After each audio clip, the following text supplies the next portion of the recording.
দর্শক জনগণের লাইভে আপনাদের সবাইকে স্বাগত জানাচ্ছি। শিক্ষা উপদেষ্টা, শিক্ষা সচিব এবং বোর্ডের মাধ্যমিক এবং উচ্চ মাধ্যমিক বোর্ডের চেয়ারম্যান সহ সংশ্লিষ্ট সকলের পদযাত্রার দাবিতে এই মুহূর্তে সচিবালয়ের মূল ফটকের সামনে অবস্থান নিয়েছেন শিক্ষার্থীরা। দর্শক সেটি আপনাদের এই মুহূর্তে জনগণের লাইভের মাধ্যমে সরাসরি দেখানোর চেষ্টা করছি।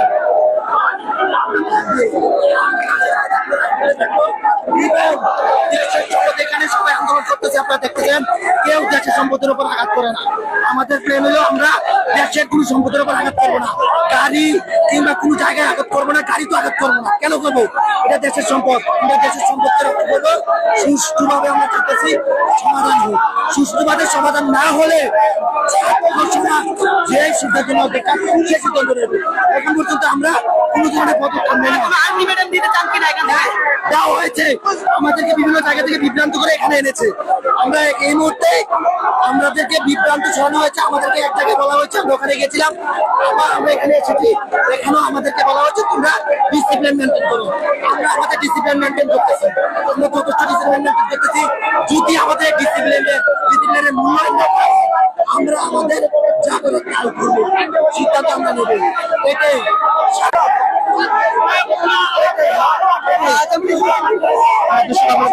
যে শিক্ষা উপদেষ্টা সচিবালয়ের সামনে অবস্থান নিয়েছে শিক্ষার্থীরা।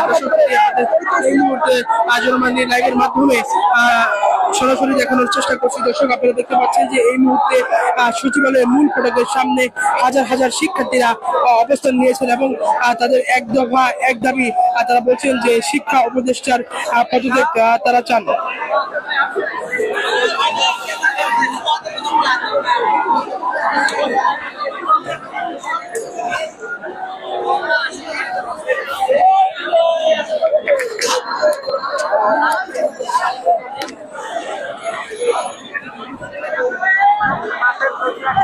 গেটের সামনে আয়।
পুলিশের সাথে আমাদের কিছু নেই, পুলিশের সাথে কিছু করবেন না।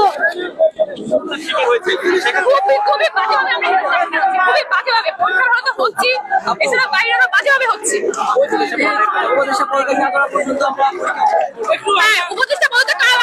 আমরা পরীক্ষা আজকে বসবো না, আমরা কোনো পরীক্ষা বসবো না। আমরা পদত্যাগ চাই, তারপরে আমরা পরীক্ষায় না হলে আমরা এখানেই আছি। আজকে আজকে যতদিন লাগুক আমরা এখানেই আছি। কি জানতে চাই আপনারা শিক্ষা প্রতিষ্ঠান কেন চাচ্ছেন? তারা তো আমাদেরকে এই যে লাস্ট আমাদের কয়েকটা পরীক্ষা গেল, তারা আমাদেরকে বিভিন্ন ভাবে টর্চার করে যাচ্ছে, লিটারালি বিভিন্ন ভাবে। আপনারা যদি পোস্ট দেখেন, মিডিয়া তো ধরনের কোনো কথাই বলে না। এখন তো বলতে গেলে যে ফেসবুকে একটা মিডিয়া, ফেসবুকের মাধ্যমে আসল সব সংবাদ জানা যাচ্ছে। ফেসবুকে আপনি যদি দেখেন মানে কত স্টুডেন্ট কত শতভাবে টর্চার হচ্ছে, তারা বিভিন্ন পোস্ট দিতেছে যে তারা আজকে এই পরীক্ষা এইভাবে টর্চার হয়েছে, কালকে ওই পরীক্ষা ওরকম হয়েছে, বিভিন্ন ভাবে তারা টর্চার হয়ে যাচ্ছে। প্রত্যেকটা পরীক্ষা যে বাংলা সেকেন্ড থেকে শুরু করে প্রত্যেকটা পরীক্ষায় তারা টর্চার হয়ে যাচ্ছে।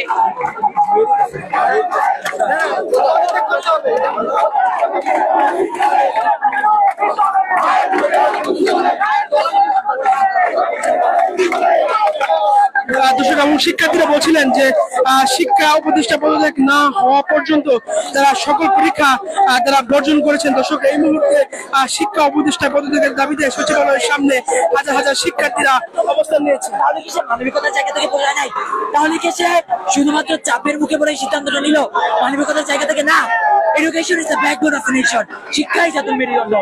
যদি শিক্ষা উপদেষ্টার মতো ব্যক্তি এরকম ইরেসপন্সিবিলিটি পরিচয় দেয়, তাহলে শিক্ষার মতো একটা সেন্সিটিভ জায়গায় তাদের দরকার নাই, কোনো প্রয়োজন নাই। তারা মানবিকতার কথা বলে, এরা কতটুকু মানবিক? দফা এক, দাবি এক, ওনাকে পদত্যাগ করতে হবে, শেষ, কোনো কথা নেই। এটাই আমরা চাই। দাবি এক, দফা এক, শিক্ষা উপদেষ্টার পদত্যাগ, শেষ।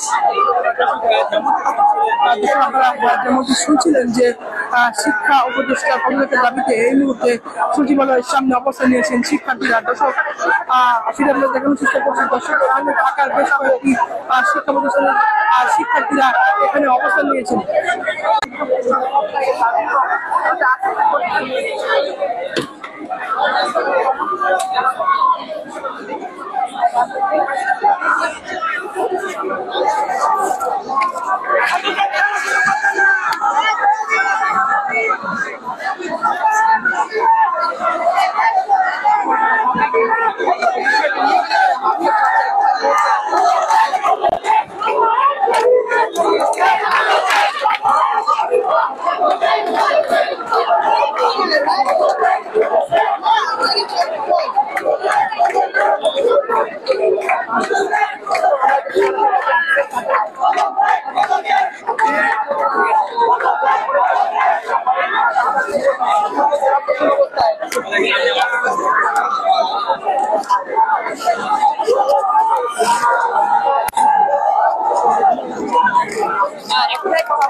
ইনসিডেন্টের পরে চাই না বলে দেন এক কথায় একটা দেশের শিক্ষা ব্যবস্থা কত সমস্যা হলে আমাদের এই জিনিস চলতেছে। বাংলাদেশের সবচেয়ে বড় পাবলিক কলেজ, যেটার উপর আমাদের অ্যাডমিশন নির্ভর করতেছে, ওটার কত ঘটনা আছে। 3টা বাজে, আমরা 10টার আগে জানতে হবে যে আমাদের এক্সাম স্থগিত, তাহলে আমরা সারি থাকি। আমাদের 3টা বাজে আমাদেরকে জানা যে আমাদের আজকে এক্সাম স্থগিত। এটা কোন ধরনের কথা? এক্সামের পরেও আরো কিছু কথা আছে, যেমন শিক্ষা গত জুলাই গেছে, নতুন জুলাই আসছে। এই একটা বছরের ভিতরে একটা শিক্ষা উপদেষ্টা তিনি কি কাজ করছেন? কোন শিক্ষা ব্যবস্থা সংস্কার তিনি করা হয় নাই, পাঠদানে কোনো সংস্কার করা হয় নাই, শিক্ষা সিলেবাসে কোনো সংস্কার করা হয় নাই, মানবন্টনে কোনো সংস্কার করা হয় নাই। শুধুমাত্র পরীক্ষা সংস্কার করার মাধ্যমে কি একটা শিক্ষা ব্যবস্থা চলতে পারে? কোনোভাবেই চলতে পারে? আমাদেরকে পরীক্ষার ভিতরে শিক্ষকরা কি বাজে ব্যবহার, উপর মহল থেকে আদেশ না আসলে ভাই কোনোদিন পসিবল না, কোনোদিন পসিবল না যে প্রত্যেকটা কলেজের শিক্ষক বাজে বিহেভিয়ার করতেছে। ওরা একটা শিক্ষার্থীর খাতা নিলে আধা ঘন্টা 1 ঘন্টা খাতাতে দেয় না, এটা কি কোনো যৌক্তিক কারণ হতে পারে? এবং শিক্ষকদের যে বাজে ব্যবহার, এটা কি কোনো হতে পারে? শিক্ষা ব্যবস্থার কোনো সংস্কার নাই, সিলেবাসের কোনো সংস্কার নাই, মানবন্টন পাঠদানের কোনো সংস্কার নাই। এই সংস্কার না করে, শিক্ষা ব্যবস্থা সংস্কার না করে পরীক্ষা সংস্কার, পরীক্ষা খাতা সংস্কার করলে কি হবে? হাসানপুর কলেজ, কুমিল্লা দাউদকান্দিতে হাসানপুর কলেজের একটা ছেলে, আপনারা সাংবাদিক, আপনারা কোনো কাজই করেন না, আপনারা শুধুমাত্র কি করতেছেন, মেয়েরা কি করতেছে পরীক্ষা দিয়ে বের হলো, এগুলো আপনারা খালি নোটিস করেন। একটা ছেলে 104 ডিগ্রি, একটা ছেলে 104 ডিগ্রি জ্বর নিয়ে হাসানপুর কলেজে, সে একটু লেট করে কলেজে যায়, সে লাইভে কথাগুলো বলছে, সরি ভিডিওতে, তখন সে কথাগুলো বলছে। দেন শিক্ষক তার কাছে খাতা নিয়ে গেছে, এবং আধা ঘন্টা তার কাছে খাতাটা নিয়ে রাখছে। সে যখন শিক্ষককে আক্স করে যে স্যার কেন কথা নিয়েছেন, সে বলে তোমার পাশ থেকে দেখে দেখে লিখতেছিল। ভাই এটা কোন ধরনের ইনসাফ, এটা কোন ধরনের ইনসাফ? এন্ড দেন ওই শিক্ষক যখন ওই কাছে খাতাটা যখন পরীক্ষা শেষে খাতাটা জমা নেয়, তখন কি করছে, তখন শিক্ষক তার মার্ক থেকে 7 মার্ক কাটছে। এটা কোন ধরনের যৌক্তিকতা ভাই? এটা কোন ধরনের যৌক্তিকতা? একটা ছেলে 24 সালে এসএসসি তে 1 বিষয় ফেল করার পরে 25 সালে 1 বিষয় সে পরীক্ষা দিচ্ছে, আর ফেল আছে 3 বিষয়। শিক্ষা ব্যবস্থার সংস্কার নাই, কলেজের কোনো সংস্কার নাই, পরীক্ষা হবে। 7 কলেজ, আমাদের 7 কলেজের নাম দিতে ঢাকামি, ঢাকা কেন্দ্রীয় বিশ্ববিদ্যালয়। এরপরে কি কোনো সংস্কার করা হয়েছে? কিছু করা হয়নি। তাহলে কি লাভ এগুলো করে ভাই?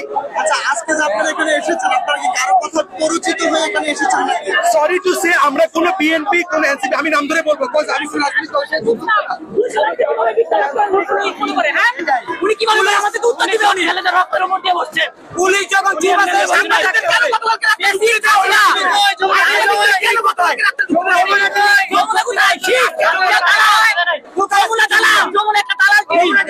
সবাই কি কয়? আমার নিজেই 70টার মতো বডি বাইর করছে। যমুনা কিভাবে 20টা বলে? যমুনা কেন হবে? যমুনা জবাব দিতে করবে। পুলিশ যেটা এখন চুপ আছে, পুলিশ চুপই থাকবে। পুলিশ যদি কোনো একটা ফুলের টুকা দেওয়ার চেষ্টা করে, ভয়ানক জুলাই, এটাই লাস্ট এবং ফাইনাল। 20 মিনিট টাইম দিন। আমরা তাহলে আগে 20 মিনিট ওয়েট করব।